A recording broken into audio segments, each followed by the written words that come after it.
I'll share with you 12 things that I quit to simplify my life.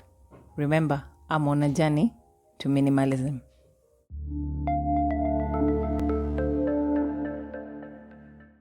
My first point, I quit saying yes to everything.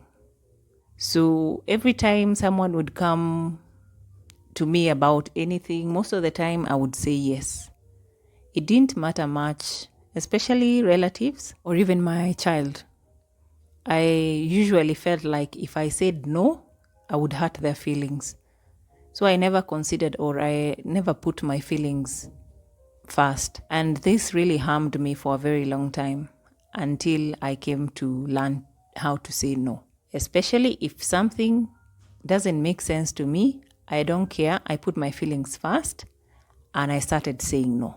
I no longer say yes to everything. I realized people pleasing is like a disease. Saying this so many yeses, they were never serving me. I stopped and I started saying no. The second thing I quit doing, was mindless scrolling, especially if you have the time, you have the data, or you have free Wi-Fi, and you have a smartphone. So why not? I would find myself, if I have a moment, I'm online, scrolling, only God knows what. I was just consuming all these things online. Instead of using that time to do something better. For example, maybe learn a skill. I was so consumed in this mindless scrolling.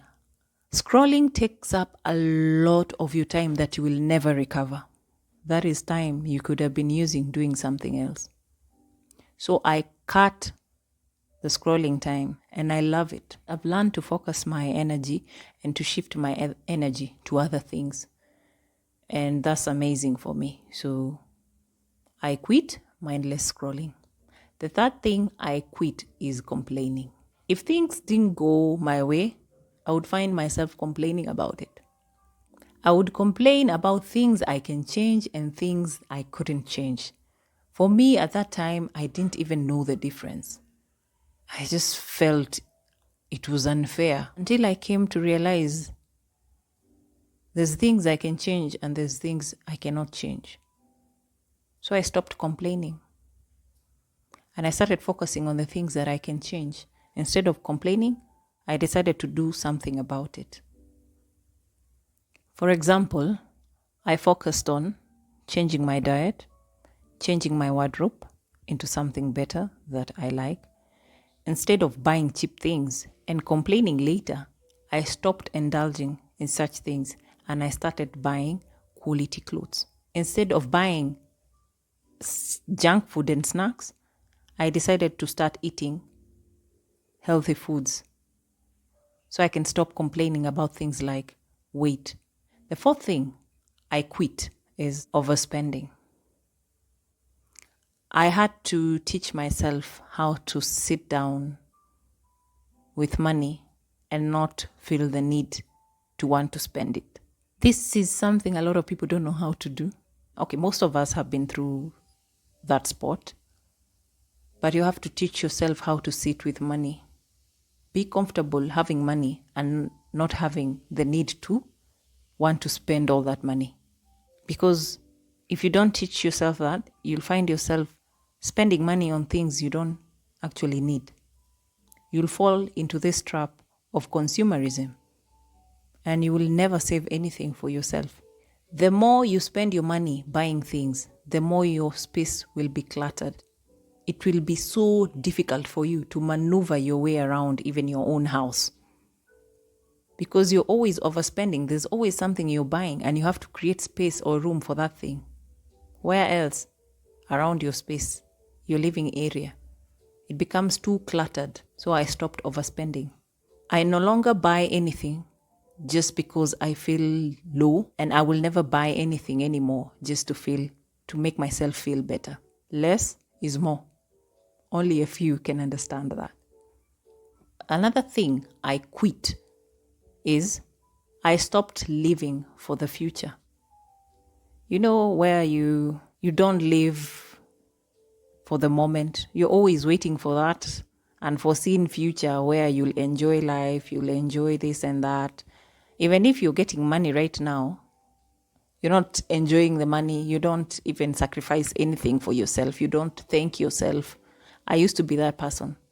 I would always wait for this unforeseen future, for that great time where I'll enjoy, I'll sit down and no, no, no, no, no, no, no, no, no, no, no. I started enjoying the moment. It's called present for a reason. Live now. I stopped postponing joy. I used to postpone joy a lot. I also quit postponing all the great things that I can do now. Life is happening now. Plan the future, but live life today. Life is for the living. Nobody is promised tomorrow. The future might never come. So in that case, travel, dance, enjoy time with your friends, cook your favorite meal, live, and treat your current self better. Your future will thank you for it. Another thing I quit is starting my day without a specific plan or without any plan at all. This is a mess. You have to have a plan at the beginning of every day. That way, I'm able to know what's important and what's not important. I know what to push forward and what can wait. Guessing, not knowing. No. I quit living like that and I started having a plan for my everyday life. And it has helped me a lot. I finish things before the deadline. I know what needs to be done and at what time. This has helped me simplify my life and not to always be in a rush. The seventh thing I quit is expecting happiness from other people. When I was young, I would attach my happiness to my parents and my grandparents. So when they were not happy, I was not happy. I quit that habit. Thank God it was not too late before I came to realize happiness comes from within. You see, when you depend on someone else to make you happy, you're giving them so much power. They can destroy you or build you. The other thing I quit is having unrealistic, as they call them, aesthetic, tidy homes. It's a home for God's sake. I live there. My daughter lives there. It is allowed once in a while to look unkept. It means there's people in that house. I don't understand why you want to have a house where it looks like perfect. Nothing is perfect. Nobody is perfect. So you trying to achieve that will break you. You end up focusing on the wrong things for a very long time. So I quit all of that and I relax. It's okay sometimes if the kitchen is messy. It just means someone was there cooking. It's okay if the bedroom is messy. It means there's people who live in that house. It's okay to let go sometimes and sit down and relax.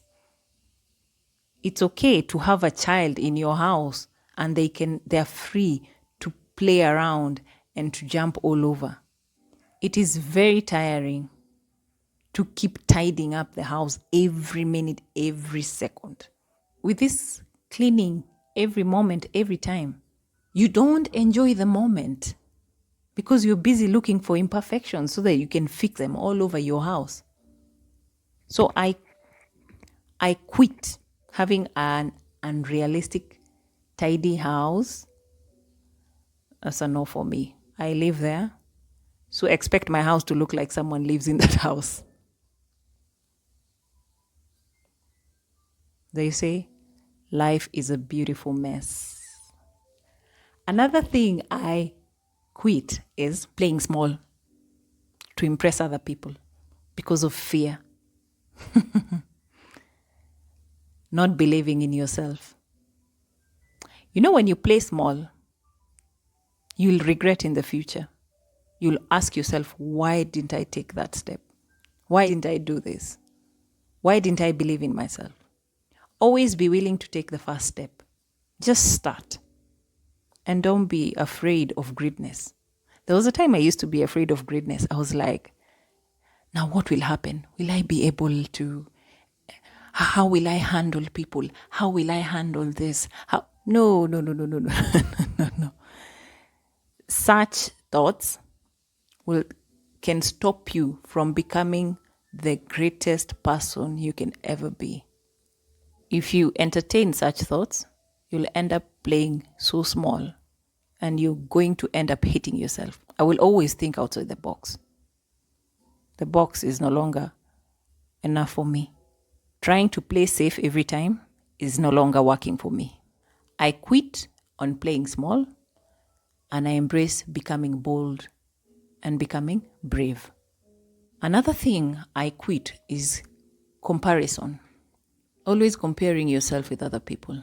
Well, it's normal. It happens every day and to everyone, but it can consume you, especially when you indulge in things like mindless scrolling. You see this person has this other person has achieved that, what have I achieved?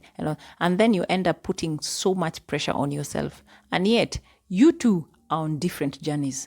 So why are you doing it? Why are you torturing yourself? I decided to quit on that habit of comparing myself with somebody else. Everyone to stick on their lane. They have their own journey, I have mine. Their destination is not my destination. Never did we leave the same place. So I don't pay attention to people the way I used to. You do your thing, I'll do my thing. Another thing I quit is negative energy. You can get negative energy from people or places. The people you surround yourself with can give you negative energy, or places you go or visit. So if you notice someone or people are giving you negative energy, cut them off. If it's a place that is giving you that kind of energy, stop going or attending to those places. Negative energy will drain you completely. You will not love yourself in the end. So the earlier you can cut them off, or whatever it is that is draining your energy, the better for you. Energy is infectious and you do not want bad energy around you. So keep off.